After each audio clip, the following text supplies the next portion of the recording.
allati amara Allahu biha mithlul islami wal imani wal ihsan.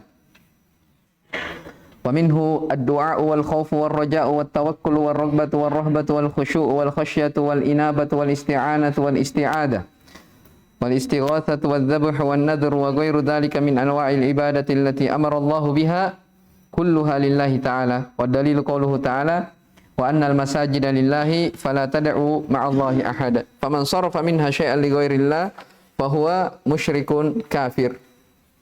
Baik. Ini sudah kita jelaskan kemarin.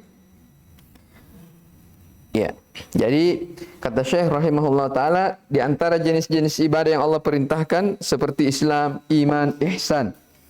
Ini akan datang 3 ya. Dikatakan juga 3 ini dari jenjang-jenjang Islam. Wa minhu, di antaranya, di antara ibadah adalah doa, khauf, ar-raja. Akan dijelaskan satu persatu. Seluruhnya disebutkan. Wa ghairu dzalika, dan selainnya dari jenis-jenis ibadah yang Allah perintahkan dengannya. Kulluha lillah. Semua itu harus diperuntukkan hanya untuk Allah Subhanahu wa taala. Dalilnya adalah firman Allah bahwasanya masjid-masjid itu hanya milik Allah, maka janganlah sekali-kali kalian berdoa, beribadah bersama dengan Allah kepada siapapun juga.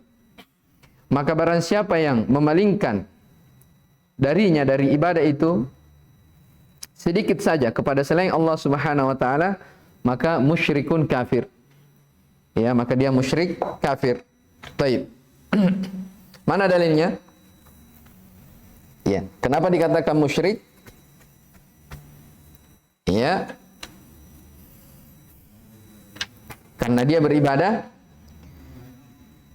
jadi dari jenis-jenis ibadah tadi dia peruntukkan kepada selain Allah. Yang mana dari jenis ibadah itu adalah kekhususan Allah. Dia beri kepada selainnya sorofa. Dia memalingkan kepada selain Allah Subhanahu wa taala, maka musyrik. Iya. Dan dikatakan kafir karena dia mengingkari dari hak Allah Subhanahu wa taala. Juhud. Nah, ini ada rinciannya ya. Tentang dikatakannya kafir. Kalau dia mengingkari, kalau itu bukan hak Allah Subhanahu wa taala, maka dia dihukumi kafir. Taib.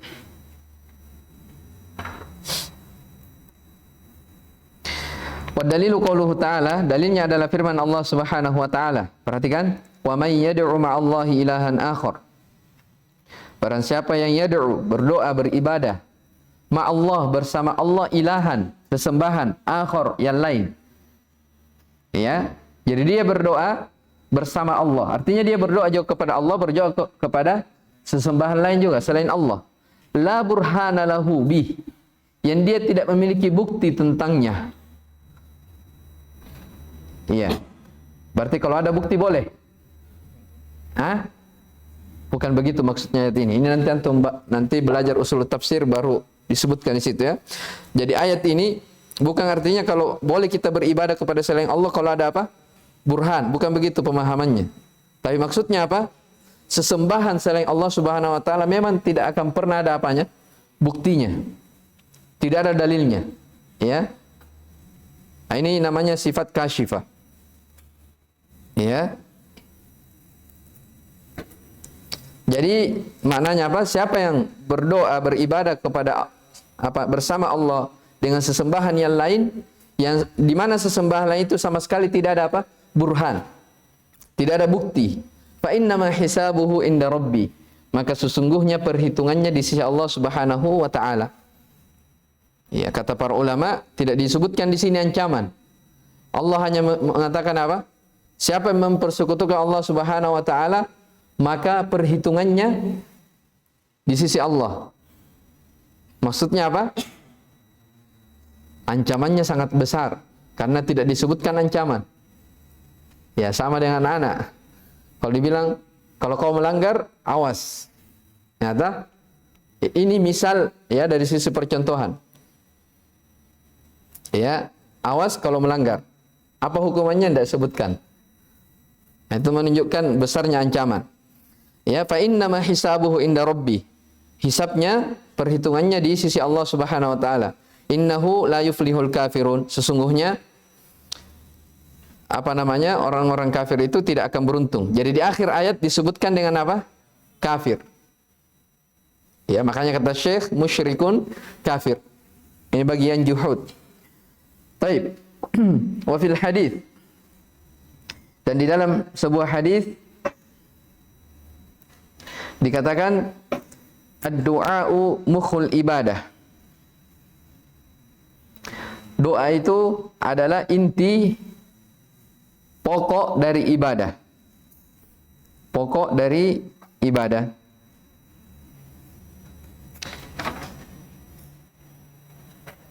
Dalilu qauluhu ta'ala. Dalilnya adalah firman Allah Subhanahu wa taala. Ini sudah mulai masuk menyebutkan tentang dalil ya. Dalil tentang ibadah. Wa qala rabbukum ud'u afan, dalil tentang doa. Wa qala rabbukum ud'uni astajib lakum.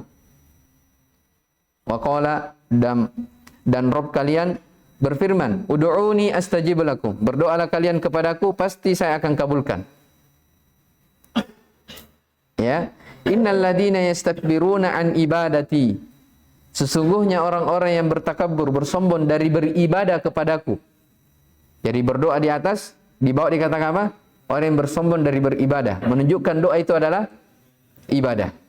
Jadi kalau dikatakan doa itu adalah ibadah, ingat kaidahnya. Faman sarafa minha. Siapa yang memalingkan dari ibadah itu kepada selain Allah. Jadi kalau sesuatu kalau dikatakan, sudah dikatakan dia adalah ibadah, berarti itu sudah hak khusus untuk Allah. Kapan dipalingkan? Sudah, hukumnya syirik. Jelas? Taib. Innal ladzina yastakbiruna an ibadati. Sesungguhnya orang-orang yang bersombong dari beribadah kepadaku, sayadkhuluna jahannama dakhirin. Mereka kelak akan masuk ke dalam neraka jahanam. Taib. Itu tentang doa ya, dalil tentang doa. Ya, jadi doa itu adalah ibadah. Disebutkan oleh para ulama ya bahwasanya doa itu terbagi dua. Doa terbagi dua. Ada namanya doa ibadah dan ada doa masalah. Ya, ada doa ibadah dan ada doa masalah. Atau sebelum kita jelaskan itu, apa arti dari doa? Apa definisi dari doa? Ya harus ditahu ya.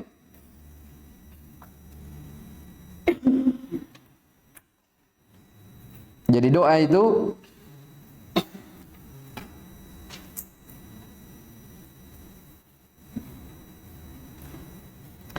sama maknanya dengan ibadah itu sendiri. Kan kita sudah belajar definisi dari apa?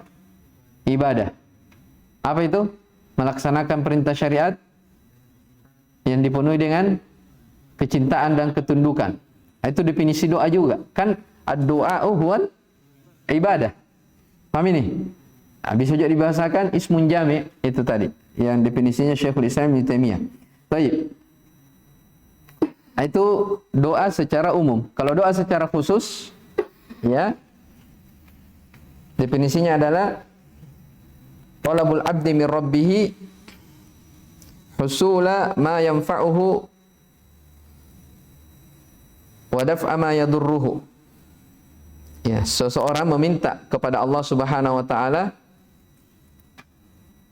untuk mendapatkan apa yang bermanfaat baginya dan untuk menolak apa yang bisa membahayakannya. Saya ulang, doa secara khusus definisinya seorang hamba meminta kepada Allah Subhanahu wa taala untuk mendapatkan sesuatu yang bermanfaat baginya dan menolak segala hal yang berbahaya baginya. Baik. Jadi kesimpulannya apa? Kita bagi definisi doa itu menjadi dua. Ada yang umum dan ada yang khusus. Yang umum tadi semakna dengan ibadah. Yang khusus seorang hamba meminta kepada Allah Subhanahu wa taala. Ya, hal yang bermanfaat baginya dan meminta juga hal yang bisa membahayakan dirinya agar dia dijauhkan. Iya. Kalau kita paham, perhatikan. Coba perhatikan. Jadi saya sebutkan apa? Dua. Ada yang bermakna umum, ada yang khusus. Tadi saya bilang doa itu terbagi dua. Apa? Doa ibadah dan doa masalah. Definisi yang antum catat pertama itulah doa ibadah. Definisi yang antum catat yang kedua itulah doa masalah. Bingung? Hah?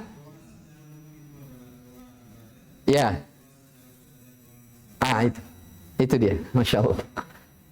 Jadi Abu Abdillah yang simpulkan. Jadi definisi secara umum tadi itulah doa ibadah. Paham ini? Kenapa dikatakan begitu kan? Ad-doa wal ibadah.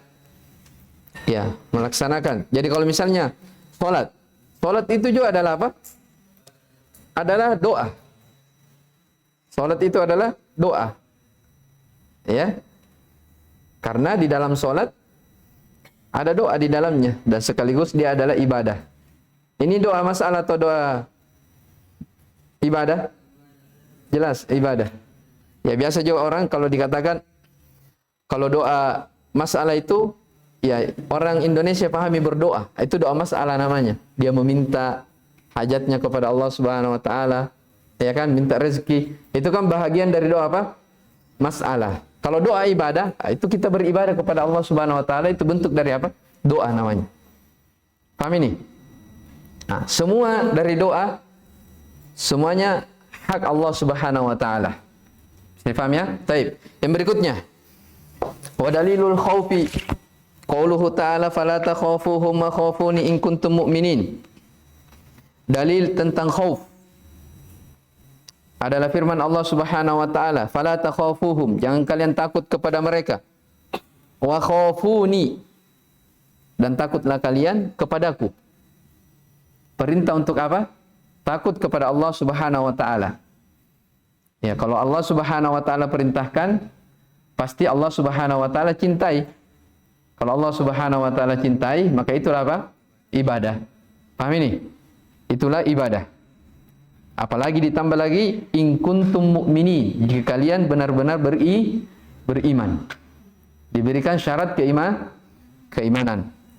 Baik, apa itu al-khauf? Ya, kalau diterjemahkan khauf itu rasa takut. Ya, kalau definisinya disebutkan oleh para ulama adalah kekhawatiran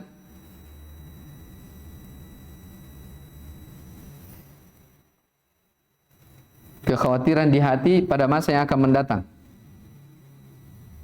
Itu namanya rasa takut.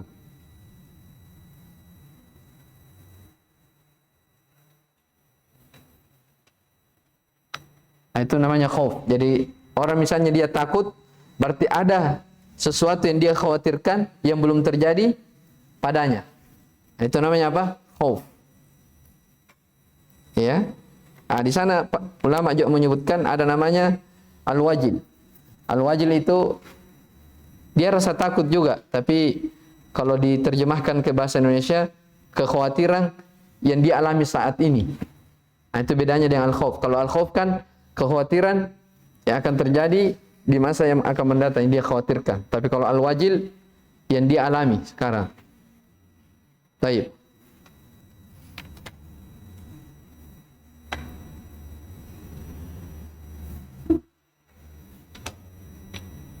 Ya, ada beberapa yang mirip ya. Ada juga khasyah, akan kita jelaskan nanti. Ada juga rohbah.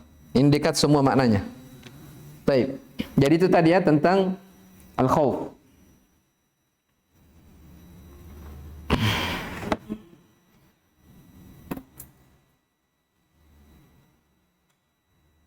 Baik.